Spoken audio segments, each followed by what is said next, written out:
Indah berbalam si awan petang, berarak di celah pepohon ara. Pemanis kalam selamat datang, awal bismillah pembuka bicara. Bismillahirrahmanirrahim. Alhamdulillahirrabbilalamin. Wassalatu wassalamu ala asyrafil anbiya'i wal mursalin wa ala alihi wa sahbihi ajma'in. Assalamualaikum warahmatullahi wabarakatuh. Salam ukhuwah, salam kasih sayang kepada hadirin sekalian. Bersyukur kita kehadrat ilahi kerana limpah dan kurnianya dapat kita bertemu dalam forum pada hari ini. Bersama saya, Nurul Najwa binti Najmuddin selaku moderator pada hari berbahagia ini.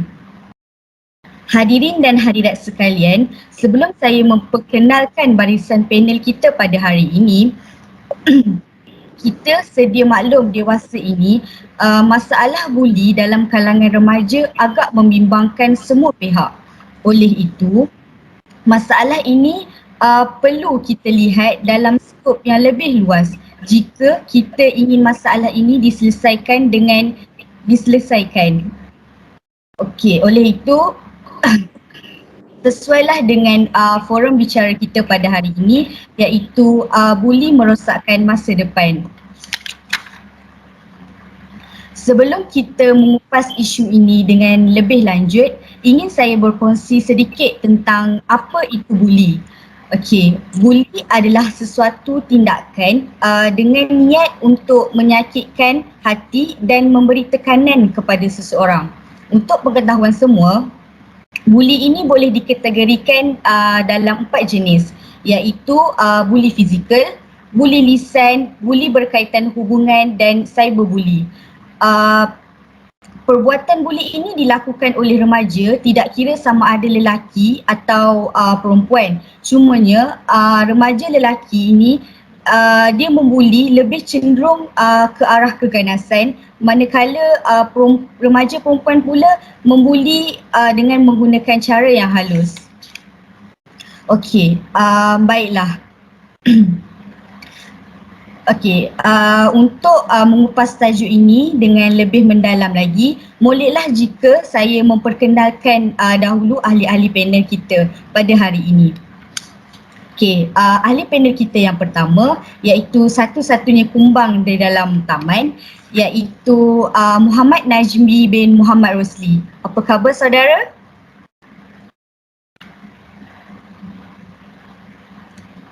Alhamdulillah, sinilah. Alhamdulillah. Ahli panel kita yang kedua, sopan dan baik orangnya, Fatimah Kholisah binti Ibnu Sahim. Selamat datang saudari. Okey. Ahli panel kita yang terakhir, yang tidak lekang dek senyuman, iaitu Nur Syahira Hafizah binti Musa. Baiklah, kita teruskan kepada soalan lah. Okey, soalan saya untuk ahli panel kita yang pertama. Apakah faktor yang boleh menyebabkan berlakunya kes buli khusus dalam golongan remaja ni? Silakan. Okey, bismillahirrahmanirrahim. Assalamualaikum warahmatullahi wabarakatuh. Terima kasih kepada Cik Moderator, Saudari Najwa atas soalan yang diajukan. Okey, bagi saya untuk pengetahuan semua, faktor yang menyebabkan kes buli ni dia datang daripada seorang pembuli lah. Pembuli ni muncul, saya nak cerita pasal pembuli ni muncul disebabkan beberapa faktor. Okey, yang pertama adalah kurang didikan agama. Itu memang klise, tapi untuk kita mengupas, yang kita tahu agama Islam ataupun agama lain pun tidak mengajar keganasan. Tidak mengajar apa itu something, tak ada. Walaupun sedangkan dia bukan Islam saja, Hindu, Buddhis ataupun whatever lah kan, Kristian sendiri dia tidak mengajar seseorang penganut dia untuk berlaku kasar. Dan buli ni kita boleh kategorikan sebagai perlakuan yang kasar terhadap orang lain. Betul? Jadi didikan agama tu adalah satu benda yang penting dan menjadi teras kepada seseorang. kita pun tahu agama tu sebagai satu teras kan. So bila kita ikut, so benda ni takkan berlaku. Disebabkan kekurangan didikan agama, perbuatan buli ini memang akan berlaku. Tak kira di mana-mana sahaja. Tak kira di kolej, tak kira di kampus sendiri ataupun di mana-mana di sekolah akan berlaku benda ni. Sebab apa? Kurang didikan agama. Okey. Yang kedua ialah faktor persekitaran. Okey, faktor persekitaran ni contohnya seseorang individu, seseorang pembuli itu lahir disebabkan persekitaran yang tidak sihat untuk mereka, untuk para remaja. Contohnya, mereka akan berkawan dengan umur 30, 40-an. Sedangkan mereka hanya baru bersekolah menengah ataupun di universiti. So, persekitaran itu tidak sihat dan akan mengajar mereka untuk melakukan perbuatan yang orang cakap jahat lah, membuli orang lain. Itu memang antara yang memainkan peranan jugalah, antara faktor yang utama. Saya kupas sikit je kan, sikit je tau. Nanti kalau ada apa-apa lagi boleh kita buat forum yang lain lah kan. Kita buat forum yang lain. Okey. Seterusnya adalah pengaruh ibu bapa. Kalau orang tengok, kalau seseorang anak yang sering dipukul oleh ibu bapanya akan melahirkan seorang pembuli di sekolah. Saya tidak menyalahkan orang tua, tidak menyalahkan ibu yang mengandung. Tetapi bila benda ni berlaku, bila dia dipukul oleh parent dia akan melepaskan amarah dia dekat orang lain. Kan? Dia akan cakap, asal aku kena, kau tak kena tak aci kan. So kau kena macam mana aku kena. That's why lah saya cakap benda ni bahaya. So parent kena ambil point lah, ambil point benda ni. Janganlah pukul anak tidak sebab yang tak masuk akal. Contohnya kucing lintas tepi jalan. Kucing dia melintasi jalan. Lepas tu marah. Weh ni apa ni, kau bagi kucing tu melintas, lepas tu tengok-tengok pukul. Kalau bagi kita tak masuk akal lah kan. Tapi kenapa dia nak pukul? Okey, yang ni last. Yang point last ni saya rasa orang perlu take note, semua perlu take note, iaitu mereka sebagai satu institusi ataupun kerajaan sendiri tidak mengambil peduli. Bukan tidak mengambil peduli, tidak ambil pot. Istilah senang tidak ambil pot. Sebab apa? Sebab macam kita tengok dekat sekolah, dekat kolej, bila mengadu tentang buli, biasa tu. Padahal dia memberi kesan yang sangat teruk daripada segi kognitif sendiri ataupun daripada segi tingkah laku sendiri. Saya rasa benda tu orang yang tidak mengambil berat tentang benda tu. Okey, saya rasa 4 faktor yang saya bagi sudah cukup. So saya serah kepada tuan-puan Cik Moderator lah. Okey, terima kasih atas lontaran idea yang begitu utuh lagi berisi daripada ahli panel kita. Saya setuju dengan pendapat ahli panel. Baik, selepas kita mendengar akan faktor kepada berlakunya kes-kes buli ni kan, pasti terdapat kesan yang akan memberi kesan kepada mangsa buli tersebut. Jadi, ahli panel yang seterusnya, iaitu ahli panel yang kedua, eloklah jika dapat menerangkan apa kesan-kesan jika berlakunya kes buli dalam kalangan remaja tu. Silakan. Okey, dengar tak suara saya? Dengar tak? Okey, dengar. Okey, antara kesan buli yang boleh saya menyatakan saya akan secara ringkas sahaja. Okey, yang pertama ialah kemurungan dan kebimbangan yang dialami oleh mangsa buli. Okey, kemurungan dan kebimbangan ini akan mempengaruhilah kesihatan mental seseorang tersebut.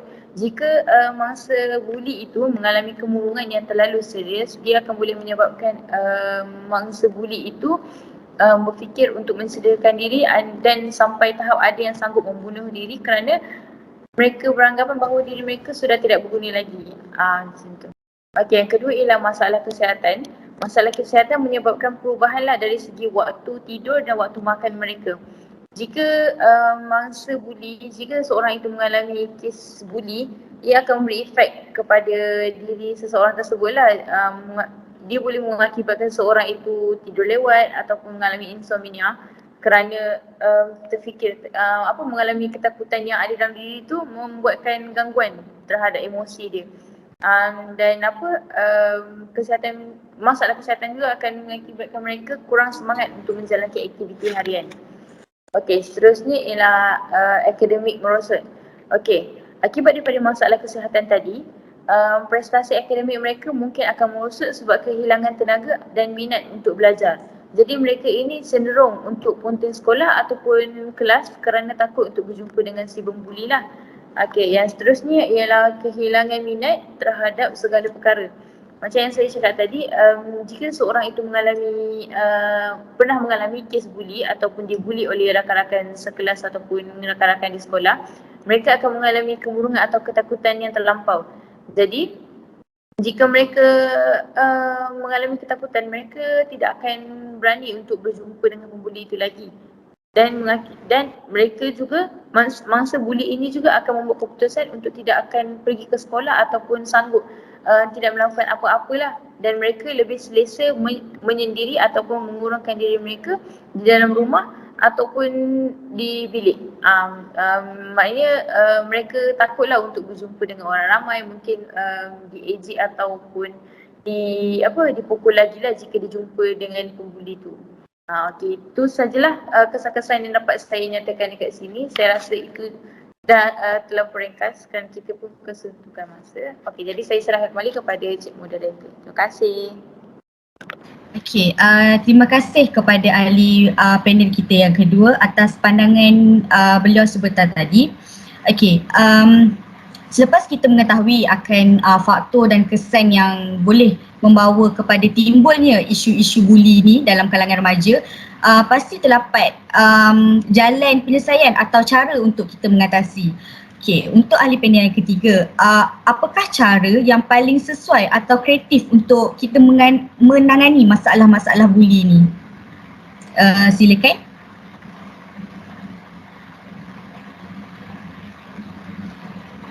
Okey, baiklah. Untuk kita dah dengar apa faktor dia dan apa juga kesan daripada isu buli ini, dan sudah tentu kita akan digariskan ataupun ada langkah-langkah untuk kita atasi isu buli ini.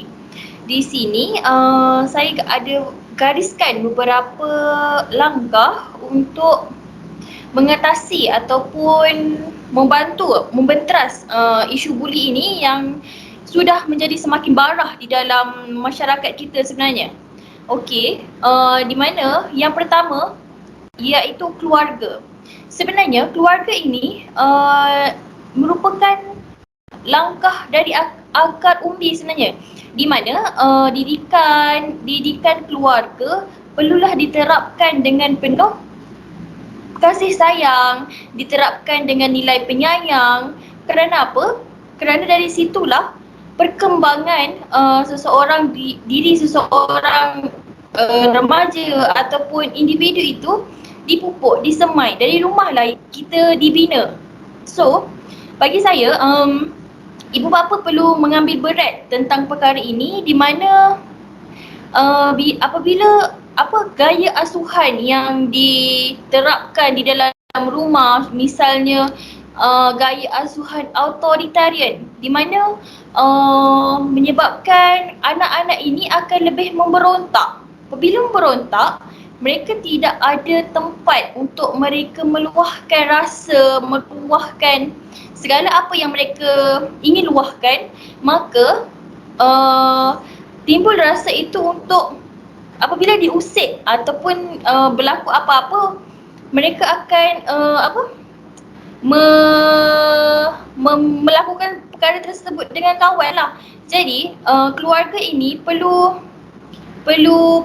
kita merupakan langkah yang sangat proaktif sebenarnya, sebab perkara itu dari akar umbi. Sebelum anak-anak ini keluar daripada rumah, maka kita akan kembali semula ke keluarga. Jadi peranan penting ibu bapa dan keluarga itu bagi saya sangat-sangatlah diperlukan.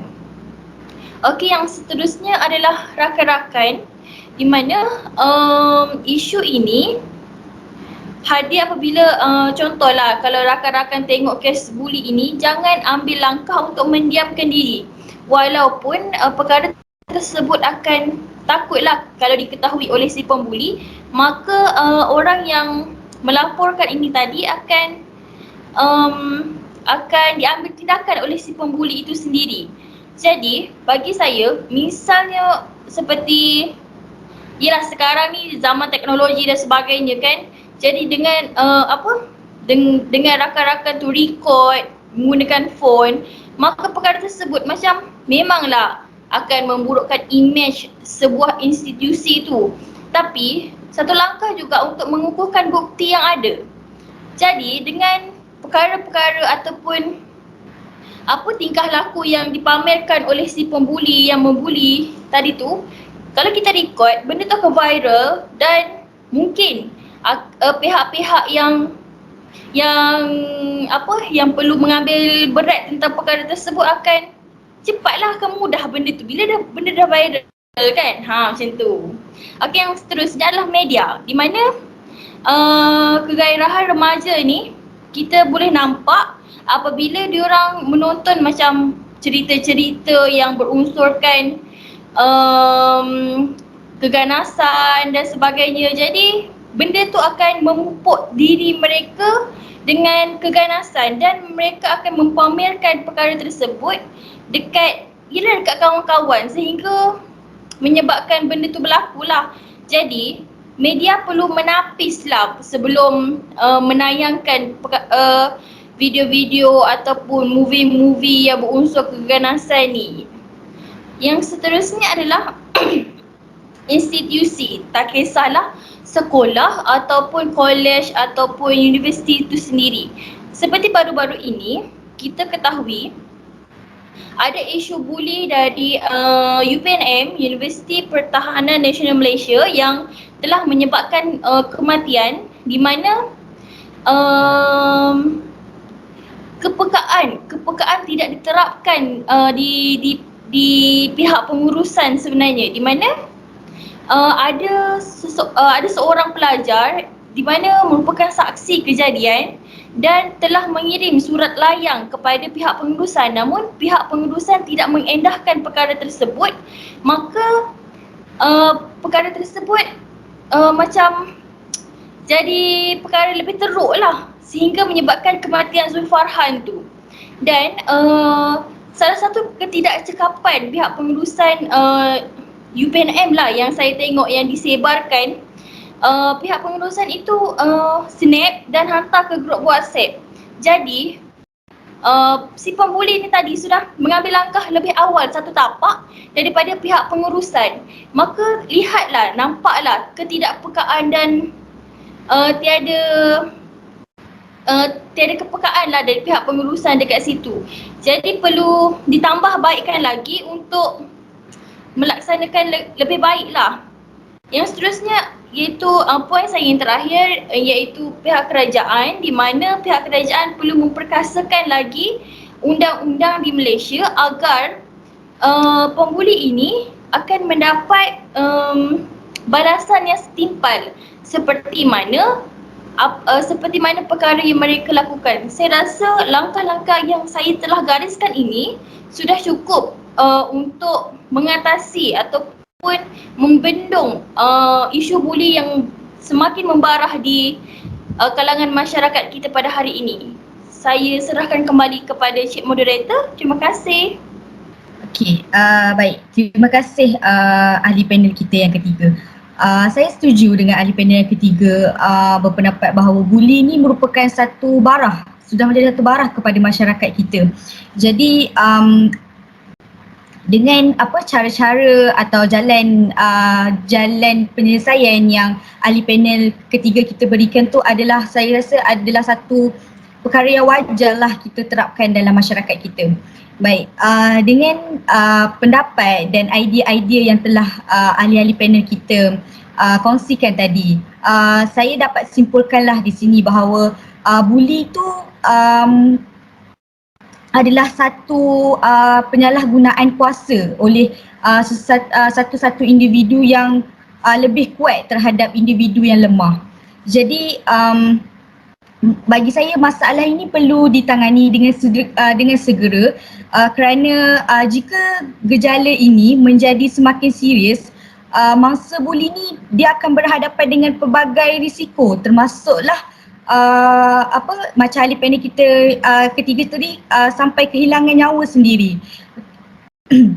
Okey, lagi kebanyakan kes buli ni dia berlaku di kawasan sekolah atau institusi di mana dia adalah tempat untuk kita belajar, untuk kita menjana model insan yang bakal memimpin pada masa hadapan. Okey, kita tidak mahulah melahirkan generasi muda yang kejam, yang suka menindas orang lain untuk kepentingan diri sendiri. Jadi dengan ini diharapkan bahawa semua pihak lah orang kata memainkan peranan. Contoh seperti ibu bapa, guru sekolah, masyarakat dan pihak berkuasa sendirilah untuk kita menangani sama-sama menangani isu ini dengan lebih baik.